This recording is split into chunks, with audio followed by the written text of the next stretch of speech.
Peaches, Peanuts, President Jimmy Carter, and the paintball industry all have one thing in common right now, and that is Georgia, because we're here in Atlanta, Georgia, for the Paintball Expo, or Paintball Extravaganza, excuse me, and Don's behind the camera laughing, and now Rick's laughing at my introduction.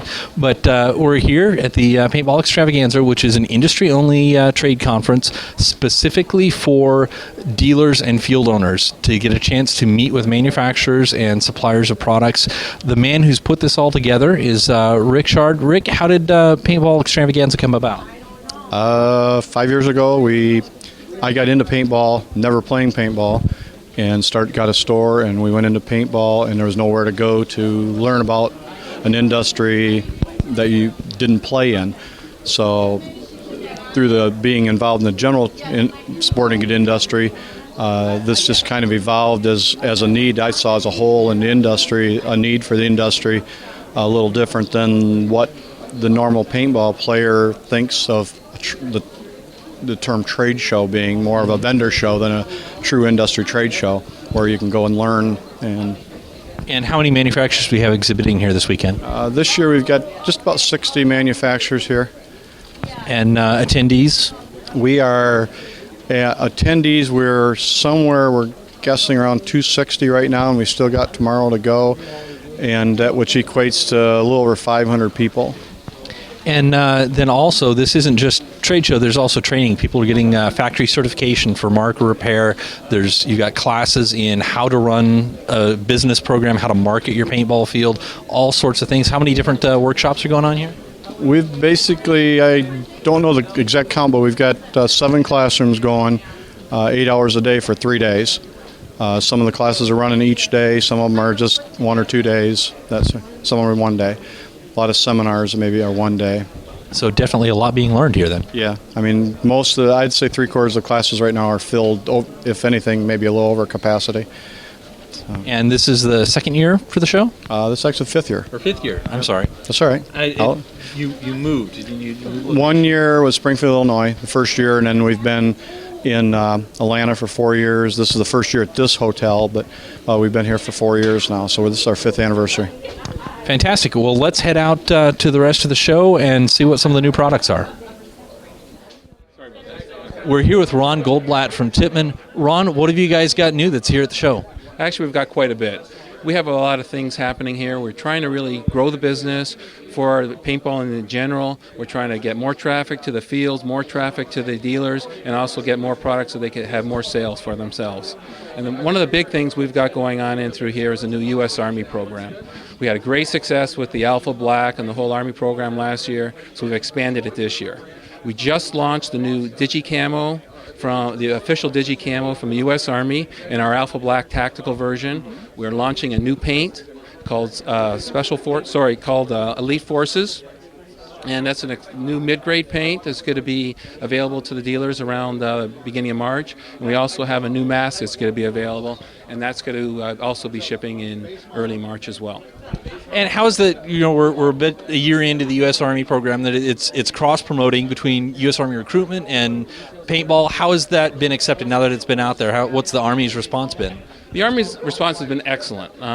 What we've really found, though, is it's more that people understand that the U.S. Army is a military-grade kind of product, and so it's just attracted more people actually to take a look at our products and take a look at paintball in general. It's a good value-price product, has good realistic look to it, and so it's just the association has really helped the Army, and it's really helped us as well. That's fantastic. That's fantastic. And we know there's the laser tag system, which we're going to get into more in a bit.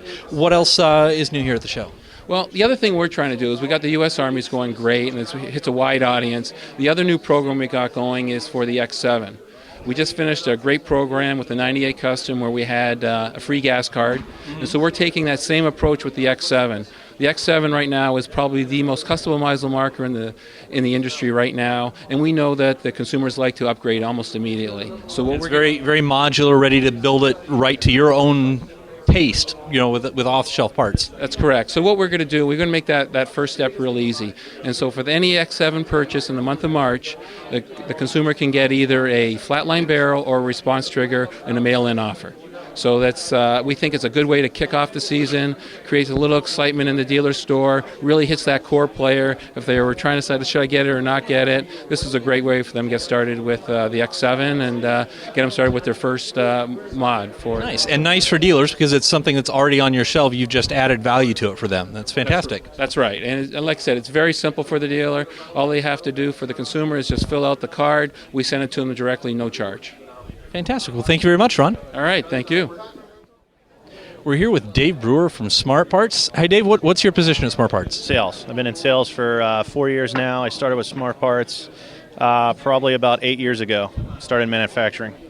Very cool. Now, you have a brand new product that's launched here at the trade show, the MaxFlow SIS. What is that? Yes, it's the first screw-in air system that Smart Parts released. And what are some of the features that make it different, both from Smart Part systems in the past, the MaxFlows of the past, and maybe different from what else is out there on the market that people are used to seeing in screw-in systems? We got the stainless steel output threads here with the heavy-duty, thicker pin, center pin. It's not going to break or bend.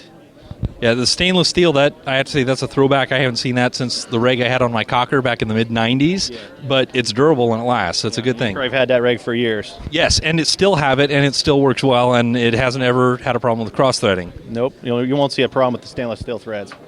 And this setup here is cutaway. We can see into the neck. What's different about the neck inside where it screws into the bottle, and how is that helping? How's it making it a better product? Well, it features our anti-launch system here that as you unscrew this, all right, it has quadruple redundant air vents, and there's multiple air escapes for the pressure to release as you unscrew it. So if somebody was not paying attention, and this is a big thing because all your other air systems weren't screw-in systems, so if somebody unscrews the bottle, it's not going to happen on accident, it's on purpose. But now, as we're unscrewing it from the gun, if somebody did accidentally unscrew the bottle and there's pressure, what's going on? We see the extra vents, so it'll let air out. Yeah. But what's going on then to keep it if it unscrewed that short distance? What's going on with the extra length? Continuously venting air as you unscrew it. And once you get out of the thread area here, it can only go an inch before it reaches the second set of threads. It's going to keep it from launching off. And by that time, it's going to hit the extra large vents and totally vent all the air out of the tank. So the most it can ever do is just piston a short distance then? Yeah. You're going to have a loud burst of air, and that's about it. So. And what else is new and unique on here? Well, we feature a low-pressure fill, or a low-profile fill nipple that uses a hex head. There's no flats on it to take it off.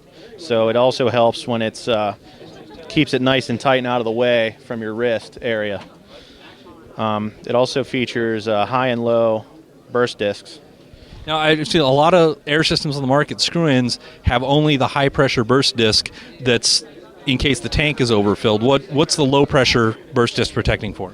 Well, if you have an air system without the burst disc on the low-pressure side, there's a chance that it's going to overpressurize your marker and blow the solenoid out, and it could, you're going to run into a lot of cost problems there.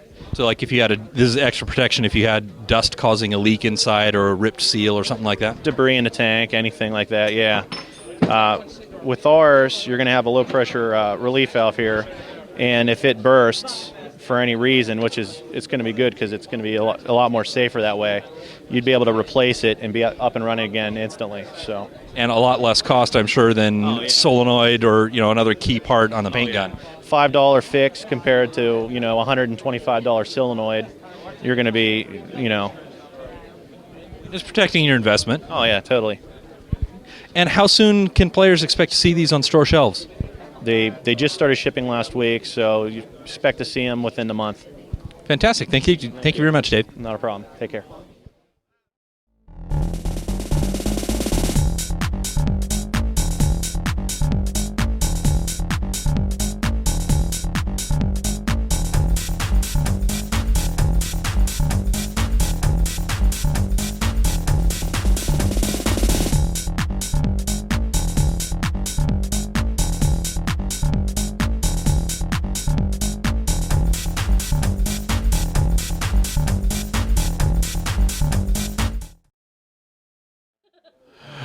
We're here with Rudy Eckhard from Kingman, USA, also known in the paintball industry mostly as Spyder.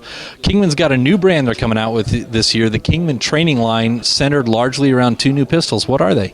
The Chaser and the Eraser. This year for 2009, we wanted to bridge the gap between airsoft and paintball, something that we had for training, something to bring the kids in with, and so we developed a .43 caliber paintball pistol. It's ease of maintenance like a Spyder. It's not built on the paintball platform, so the paintballs actually break. It's not on that airsoft platform, so that way you can actually use a thin-shelled paintball, shoot at 220 feet per second, and the ball will actually break on the person.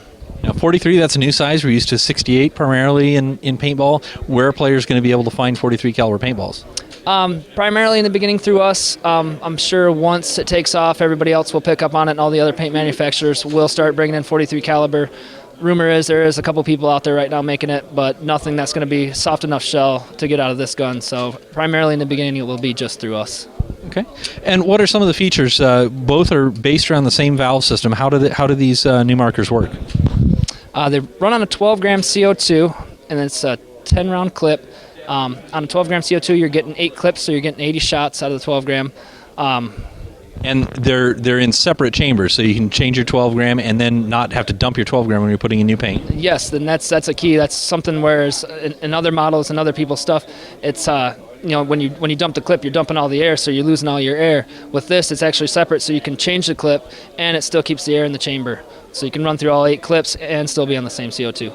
And how have you been finding the accuracy when you're shooting these? How do these compare to a typical 68 caliber marker? Anything out of the Spyder line? Real similar, actually. Surprisingly, for being such a small ball, it shoots great. If it's a little windy, or if you're shooting a little too fast, or from a far distance, it's not going to be as accurate because it's a smaller paintball. But for what this is meant for the close quarters, it's great. It's real accurate. And what are the primary differences between the two models, the Chaser and the Eraser? Internally, everything's the same. The Eraser is the all-metal version, and the Chaser's toned down a little bit with a composite frame and a composite slide to make it a little bit more affordable for somebody that doesn't want to spend full money on the full metal one. Otherwise, the difference then ending up being price, at the retailer. What is the ballpark players can expect to see these for in a paintball shop? You're going to see them around $250 for the all-metal version for the Eraser, and about $180 for the composite version for the Chaser. And the other thing is, we've only talked about, or what actually most everyone watching is thinking about paintball for the game of paintball, but the name is Kingman Training, and we saw you guys a couple weeks ago at the SHOT Show. What was the response there of people with nothing to do with the sport of paintball? What's some of the interest there?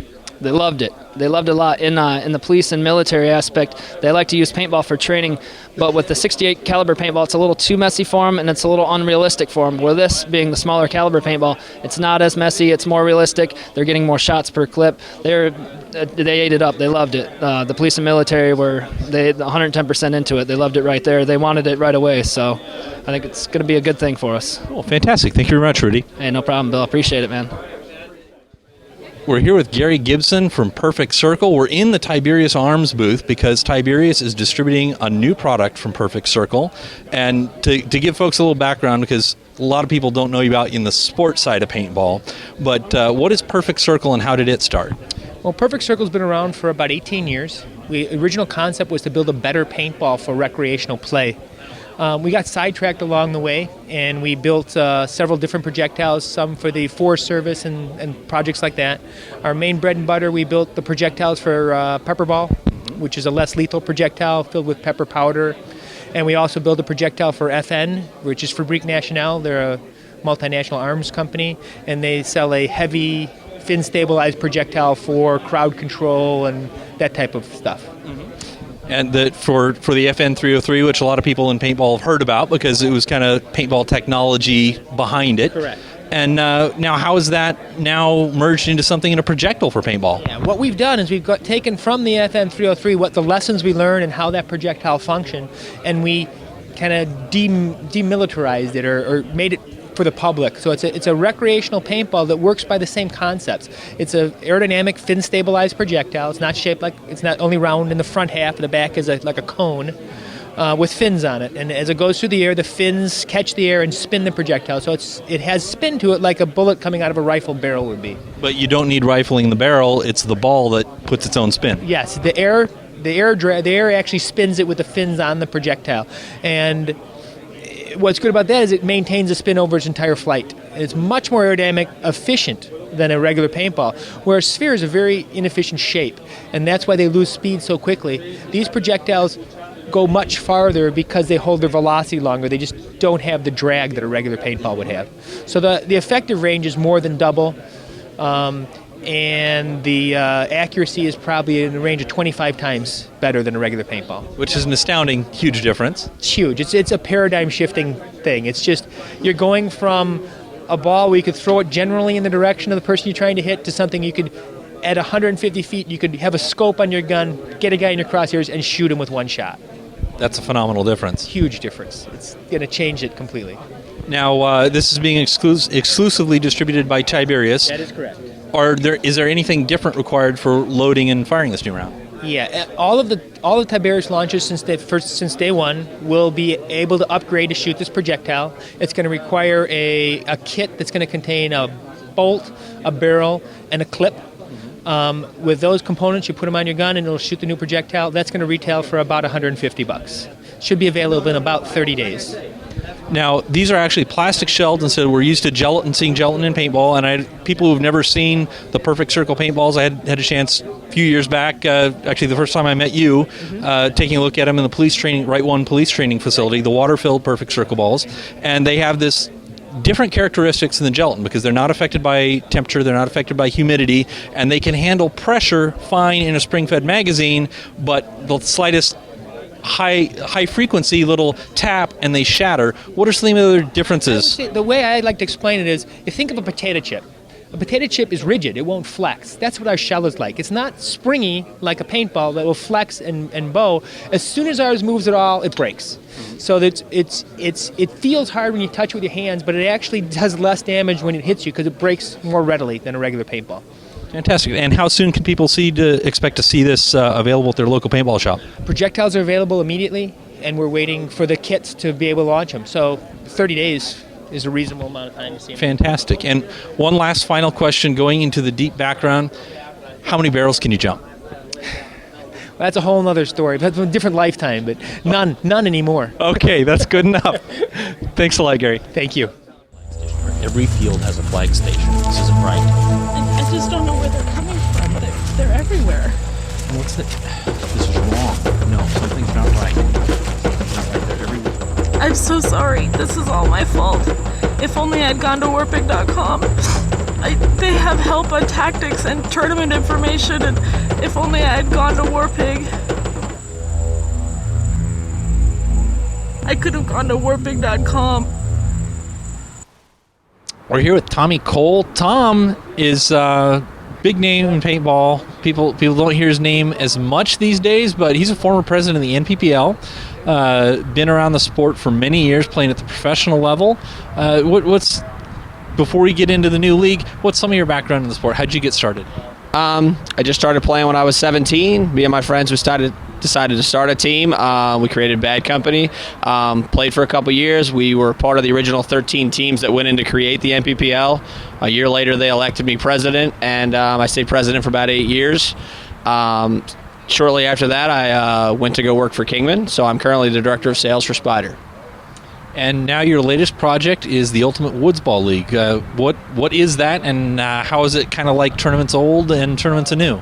Well, we used to play 10-man in the woods, strange as that seems, and I kind of have been missing that. We played a league last year that has a similar format to a 10-man Woodsball League. We thought some of their stuff was neat, and we really feel the sport's been missing that on an upper level, so we decided to try and create that old-school buzz about 10-man. So we created a game. It's a 30-minute game, 10-on-10, in the woods, just straight old school. Fantastic. Where are some of the places it's going to be played, and when does this next season start? It starts April 22nd. Starts off in California at SC Village. What we try to do is we try to go back to iconic fields through our industry's past. So we're going to where the Amateur Open used to be played in Pittsburgh. We're going to Renix Field. We're going to the South Carolina field. We're going to a field in Texas, and we're going to be in D-Day.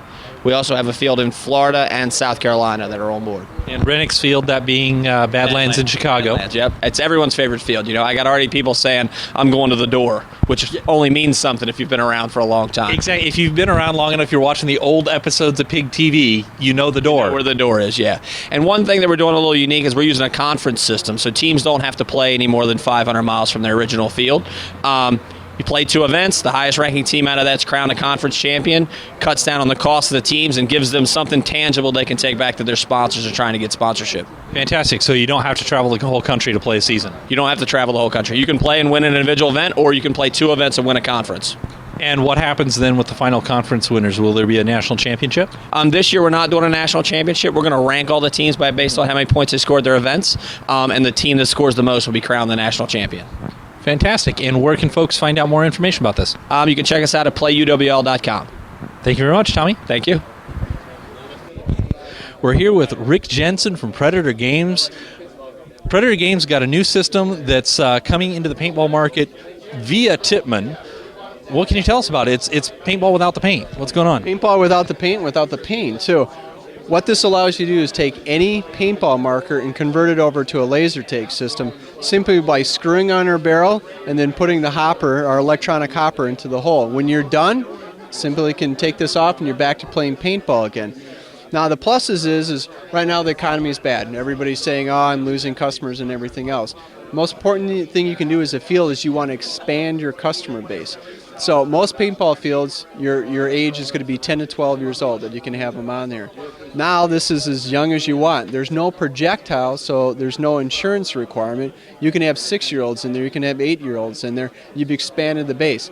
First thing when you tell people you own a paintball field, they say, man, that hurts. That really hurts when you get hit by that. Well, now we've taken that out of there, so now you can also expand to people who normally wouldn't play paintball can play this. Completely portable. You don't need a paintball field, you don't need nets, you don't need any of that. You can be doing birthday parties at people's houses, you can be doing state fairs, you can be doing corporate outings. This is now portable to anywhere. So how this system works is you have our system, you turn it on, any system can be a game, can host a game, and anybody can join a game. The RF system is a good up to a mile range. Okay, so and we have over up to 1,000 players that can play at any given time. So it's massively scalable. Now, do you have does this go just from gun to gun, or do you have a base station that's compiling data? Both, and that's really what makes us unique. So you could just have these guns and it will go from gun to gun and you can play games. Or you can get our central command station, which plugs into a normal computer, once again a mile range. You can download games off of the internet and you can remotely control all these units. So in case you got kids that have funny fingers and like to push all the buttons, we take these off here, we remotely control all the units. Once they're signed up, they can be playing all day. Now, the other nice thing is that we're the only ones who do this because we have the patent on it. The information going back and forth also goes to our central command station that gets uploaded to the internet. So we're the first people that's been able to take paintball, laser tag, and video games and merge it all together. So nowadays we have all these kids playing video games, and the most important thing to them is what's my rank, what's my score, and how does that compare to everybody else? You can't do that in paintball. Everybody, when they go out on the paintball fields, always says, I hit 25 people out there, and that really doesn't happen. When there are only 6 guys on the field, but they hit 25. 6 guys, that's right. Well, now we can actually go back and track everybody's ID, everybody's shot. We know exactly who you hit. We upload that to the internet, and then we start ranking people. So based on your score, you're going to get a rank anywhere from private up to field marshal. Now, we've also taken out the situation where people can cheat. So you got Jimmy and Johnny are basically sit there and they shoot each other all day. Guess what's going to happen? Nothing. Your score isn't going to go up at all because you're not playing against better people. Because they've been identified as individuals. Correct. That you can't shoot the same person repeatedly. And what happens is that you really want to fight better people. So it's just like in chess, the better people that you fight, the faster your rank goes up.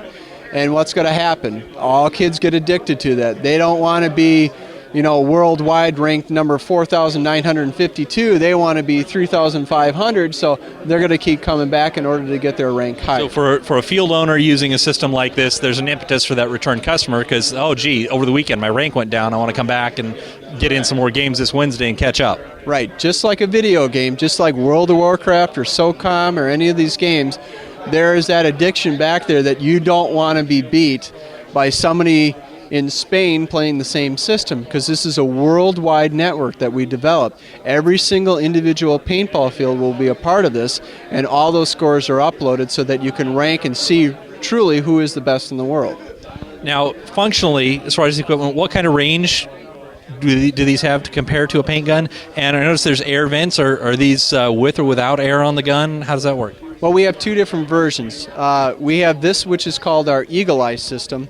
What this does is you hook up an air tank to it, and the actual vibration of the gun as you're shooting the system will cause the laser beam to shoot out of the gun. So then there's absolutely no real modification to the gun. It's just bolt on and go. It's bolt on and go. You plug your CO2 in, fast as you fire, that's how fast the gun will fire. Then we make another version. This is called the Barracuda.